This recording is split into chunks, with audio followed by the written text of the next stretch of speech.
Shares of Robinhood are set to begin trading on the NASDAQ today under the ticker symbol HOOD. The latest indication showing that shares are set to open at $38.50 a piece after the company priced on the lower end of the range at $38 a share, giving the company a valuation of roughly $32 billion. Let's bring in the CFO of Robinhood, Jason Warnick, joining us on the big day. And Jason, it's great to talk to you today. Congratulations on the IPO.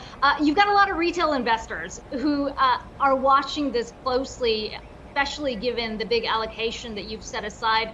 Roughly 35% is what we're hearing right now. But give me a sense of how you think investors should be looking at this. On the one hand, you've got a platform that has seen incredible growth, more than 22 million active funds, and yet you've got a huge regulatory overhang with investigations coming from the SEC, the payout, FINRA. What's the risk premium you think retail investors should be looking at on the top? Yeah, so first of all, thanks so much for having me here today. It is an incredible day for us as a company. But also, as you mentioned, for our retail customers, we're incredibly excited to, continue on our mission of democratizing access to our financial system, and certainly IPO access is a feature that has been limited to traditionally more wealthy individuals and institutions, and so we're really excited to be providing one of the largest retail allocations in IPO history. In terms of the way that we're thinking about the future, we're looking at building products for our customers and over the long term continuing on our mission so that more and more people across the world have access to the financial system. For so long, they've been left out and really not feeling welcome to participate, and by eliminating trading commissions and being mobile first and having no minimum account balances, we're just seeing really tremendous participation. Millions and millions of customers. Certainly our customers are more diverse than what we see at our competitors. So we're just really, really excited about the journey so far, but also looking ahead to what's to come.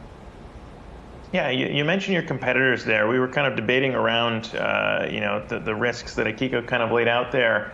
How it would look if regulations were to change the business model. As you know, payment for order flow now well documented, well talked about.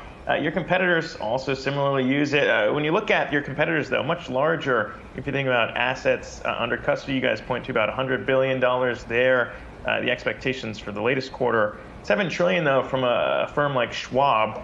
How does it impact your guys' revenue moving forward if such a significant chunk comes from payment for order flow and you guys are much smaller? What does kind of the trajectory look like if those revenues are impacted by regulation? Yeah, thanks for the question. Certainly transaction-based revenues, which includes payment for order flow for options and equities, represents a large percentage of our overall revenue today.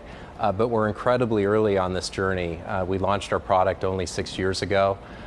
We've seen tremendous growth to date, but we have a lot to build on behalf of customers, into the future. And as we build, we'll be seeking to give customers great value, but also deliver great returns for shareholders over time. And so what you can expect from us is to focus on the customers, to listen to them and what they want, offered by Robinhood's platform. We're hearing from customers that they want access to retirement accounts. They want additional features for crypto, more coins, wallets, ability to deposit and withdraw. All of these are great for customers, but we think over time we'll diversify our revenue further and be great for shareholders. Having said that, Jason, to press the point that Zack made, when you've got revenue coming in, more than 80% of that coming in from payment for order flow, it's great to listen to the customers, but you've also got regulators who are working on their own timeline. What's the path forward for Robinhood if, in fact, that model that you have right now that drives your revenue is disrupted? How do you pivot quickly? Yeah, well, first of all, we think payment for order flow has been great for small retail investors. Millions of people left out. by high commissions that are charged on a per trade basis. What Robinhood did was really innovative. We got rid of trade commissions and monetized the business based on a portion of the bid-ask spread from the volume that our customers transact in. This was incredibly innovative. You saw what's happened. The competitors have followed and matched our business model. And the result is participation like we've never seen before. I really think it's a moment in time for us to pause and just celebrate how far we've come in terms of democratizing access to something that had previously been left, to the wealthy. And in terms of the business model itself, payment for order flow is a very tiny spread. We make about 2.5 cents per $100 traded, which is small. We think that there's other opportunities for us to monetize our business, whether it's doubling down on Robinhood Gold, which is our $5 a month subscription service, or even doing more heavy lifting in terms of doing more in terms of verticalizing our business. We rolled out self-clearing a couple of years ago, and there's an opportunity perhaps to do more in terms of internalizing the order flow and passing even more value back to customers. So there's options for us, certainly within the transaction-based portion of our business, but I would say that diversifying our products is also something to look forward to, because we're hearing, frankly, from our customers that they just want more products and features.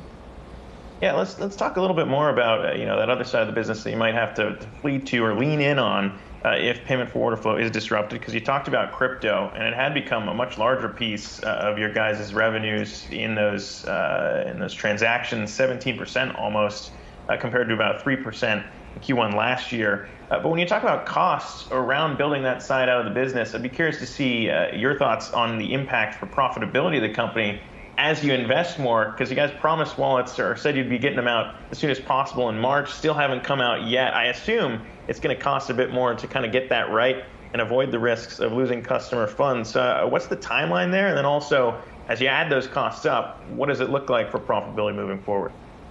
Yeah, I think it's important to highlight that Robinhood is a safety-first company. I think that's probably something that's been generally misunderstood about us.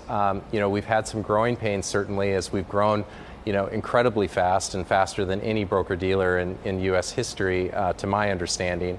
But in terms of, rolling out additional products and features and doing it safely, we're going to rely on the great team that we've assembled. Dan Gallagher, former SEC commissioner, leading our legal department. His team is just incredible, and they work closely with our product team, and also collaborate closely with regulators to make sure that as we roll out products, we do it safely. Jason, at the core of your business really is user engagement, and inherently that comes with the volatility in the market. You've already highlighted that sort of in your filing, saying that since the GameStop trade, there are some of those accounts that haven't grown their deposits. And if that continues, then that's going to essentially disrupt your ability to be able to grow the platform. How do you keep users engaged? Zack just talked about crypto. Obviously, that's a big driver too. But when it's so tied to the volatility in the markets and largely the meme trade, how do you keep that engagement going? Yeah, first of all, I would just highlight that engagement is much broader than trading activity. We've been investing incredibly in our platform. Customers come to read the news, to read research reports, to check their watch lists. So there's a variety of reasons why customers come.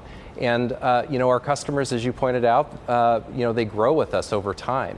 One tailwind for our business is that while customers start small, they increase their deposits with us over time, about 4 times in the first 24 months, and older cohorts are growing from there. So, while we are certainly a member of a broader ecosystem of the broader market, and we'll see periods of higher trading and lower trading, I do have a lot of optimism that, we're a tech company first, and we're incredibly lean. We just have a little over 2,000 employees, and they've accomplished and built so much in these first 6 years. And I think that by using technology and innovation, we'll be able to continue to disrupt the financial system in a way that's really positive for broad retail participation. Just lastly, I mean, when we look at, the size of the crypto business taking off, and as you said, trying to nail that and get the innovation right there, if you do need to lean more heavily on it moving forward, you guys, the latest update, you said that the growth in terms of revenue was going to be lower for the quarter ended September due to volatility in crypto. And of course, prices have come down a bit. But I mean, if that is going to be a bigger piece of the business, how risky does it become to rely on it if that volatility is there? And what do you expect to see as kind of the longer run average of revenues if it went from 3% to 17%? What are you expecting? Well, it's certainly difficult to accurately predict, trading behavior in any market, and so I wouldn't want to pretend that I can, give you a tight forecast of what future trading will be. What I'd tell you is that we focus on building, customers the products that they want from us, and we'll let our customers decide. And they've given us lots of ideas on things to build. And as we build and deliver these new products for customers, we trust that they'll engage with that, and it will help diversify our business over time.